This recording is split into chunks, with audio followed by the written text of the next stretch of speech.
Mall hijack பண்ணி பார்த்திருப்போம், school hijack பண்ணி பார்த்திருப்போம். ஆனா இந்த ஹைஜாக் கொஞ்சம் யூனிக்கா இருந்துச்சு. கவின், ஆண்ட்ரியா, ருஹானி சர்மாவோட நடிப்புல வெளிவந்திருக்க மாஸ். கவின் ஒரு பிரைவேட் டிடெக்டிவ் ஏஜென்சி வச்சிருக்காரு. டிடெக்டிவ் வேலு சிஓ.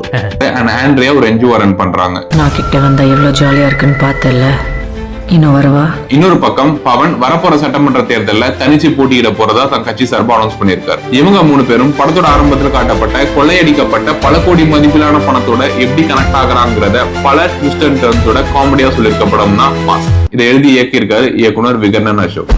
அண்ட் இதுக்கு என்னுடைய ரேட்டிங் என்னன்னு கடைசியா சொல்றேன். For more movie reviews, follow and subscribe to Prakash Official. படத்துல கவின் தான் கிளைண்ட்ஸ் கிட்ட பேசுற சீன், மோகன் comedy scene, interval portion and pre interval portion இது எல்லாமே சூப்பரா இருந்துச்சு. செகண்ட் ஹாஃப்ல வந்த பிளாஷ்பேக் போர்ஷனும் காமன் மேனோட கோவத்தை காட்டினதும் நல்லா இருந்துச்சு. அண்ட் ஜிவி பிரகாஷோட இசையில பாடலுக்கு நல்லா இருந்துச்சு. Alexa play a GV Prakash song. நெல்சனோட வாய்ஸ் ஓவர்ல சொன்ன விஷயங்களை சீன்ஸா புரிய வச்சிருந்தா இன்னும் பெட்டரா இருந்திருக்கும். இது ஒரு நல்ல கதை, நல்ல ஸ்கிரீன் பிளே. ஆனா இதை இன்னும் கொஞ்சம் பெட்டரா சொல்லி இருந்திருக்கலாம் படம் பார்க்கும்போது தோணுச்சு. இதுல ஸ்பெஷல் மென்ஷன் ஒரு கேரக்டர் இருக்கு, ஆனா அதை சொன்னா ஸ்பாயிலர் ஆயிடும். சோ படத்தை பார்த்து நீங்களே தெரிஞ்சுக்கணும்.